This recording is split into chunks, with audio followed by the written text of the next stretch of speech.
कुमार गौरव, प्रधानमंत्री नरेंद्र मोदी ने कह दिया है कि विकास इंपॉर्टेंट है और जो उपलब्धियां सरकार की हैं वो इंपॉर्टेंट हैं, और वो दोनों सदनों में गिनाने के बाद अब आप देखिए कि लखनऊ में वो ग्लोबल इन्वेस्टर समिट का उद्घाटन कर रहे हैं, मुंबई चले जाएंगे, फिर वहां पर जो वंदे भारत ट्रेन है दो उनको हरी झंडी दिखाएंगे, यानी कि ताबड़तोड़ एक्शन में प्रधानमंत्री नरेंद्र मोदी।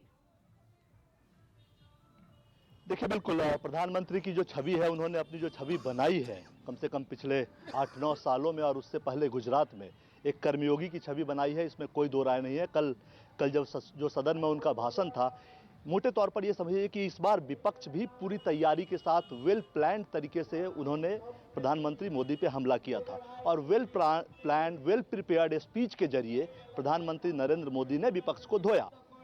लोकसभा में हो या राज्यसभा में हो। जहां तक सवाल जो मुद्दा है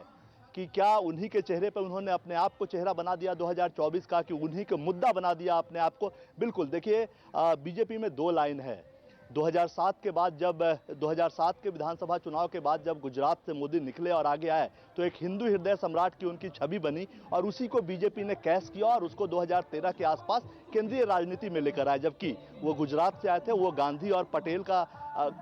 राज्य था और भाईचारे का साम्राज्य कहा जाता था उसे, लेकिन वहां से एक हिंदू हृदय सम्राट निकला और बीजेपी ने उसको कैश किया। उसके बाद ये नारा चला, मोदी ही हिंदू हृदय सम्राट है और पोस्टर बॉय है, मोदी मैजिक है, मोदी है तो मुमकिन है। तो ये तमाम जो चीजें हैं, पूरी की पूरी बीजेपी भी खुद ही जब मोदी के इर्द गिर्द घूमती है, तो विपक्ष की राजनीति भी उनके इर्द गिर्द क्यों न घूमे। जाहिर सी बात है,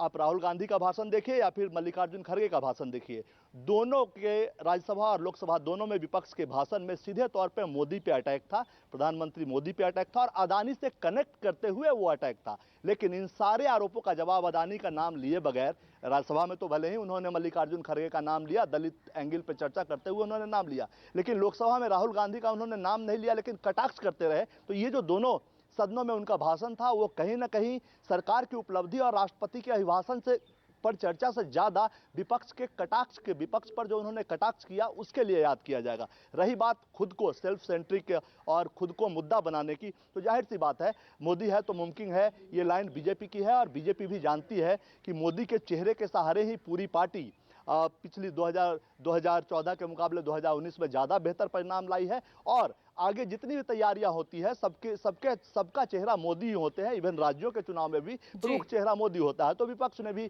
अटैक किया, और प्रधानमंत्री के इस लाइन का सीधे तौर पे मतलब यह है कि आप मुझसे लड़िए, मुझ पे अटैक कीजिए, मुझे कोई दिक्कत नहीं है, क्योंकि बीजेपी को भी लगता है और प्रधानमंत्री मोदी को भी लगता है कि गुजरात से लेकर दिल्ली आने तक के क्रम में जितनी बार भी प्रधानमंत्री पर व्यक्तिगत हमले हुए, जिस तरह के भी हमले पहले सीधे हमले हुए थे, इस बार एक व्यक्ति विशेष को लेकर, एक कंपनी को लेकर के मुखिया के साथ उनको जोड़कर उन पर हमला किया गया, उतनी बार प्रधानमंत्री मोदी को फायदा मिलता रहा है, बीजेपी को फायदा मिलता रहा है। तो बेहतर है कि मुद्दों पे अगर विपक्ष बात नहीं करना चाहता, तो अच्छा है आप चेहरे पे लड़ो। उन्होंने बिल्कुल, आपको याद होगा, थोड़ा इतिहास में जाना होगा, इंदिरा गांधी मोमेंट को क्रिएट किया है। इंदिरा गांधी पे लोग इंदिरा हटाओ का जब नारा दिया था विपक्ष ने, तो इंदिरा गांधी ने सामने आकर कहा था कि मैं गरीबी हटाना चाहती हूं और ये लोग इंदिरा को हटाना चाहते हैं। उसी तरह कल नरेंद्र मोदी ने कहा कि मैं देश में विकास लाना चाहता हूं, और विपक्ष जो समूचा बदल कर मेरे खिलाफ नारेबाजी करता है, वो मुझे हटाना चाहता है। तो एक मैसेज उन्होंने दे दिया है कि 24 की लड़ाई में मैं हूं, समूचा विपक्ष साथ है, कोई दिक्कत नहीं है। उन्होंने जो चैलेंज विपक्ष ने दिया उसको स्वीकार किया है, और अंत में बिल्कुल कुमार गौरव, आपने सही कहा, जहां विपक्ष भ्रष्टाचार को मुद्दा बना रहा है, वहां पर प्रधानमंत्री नरेंद्र मोदी ने ही खुद को ग्रैंड मोदी बताते हुए खुद को ही मुद्दा बना दिया है 24 के लिए। नमस्कार, मैं हूं मानक गुप्ता। अगर आपको हमारा ये वीडियो पसंद आया हो तो इसे लाइक और शेयर जरूर करें, और हां, हमें सब्सक्राइब और फॉलो करना ना भूलें, ताकि आप देश और दुनिया की कोई खबर मिस ना करें। तो जुड़े रहिए हमारे साथ और देखते रहिए न्यूज़ 24।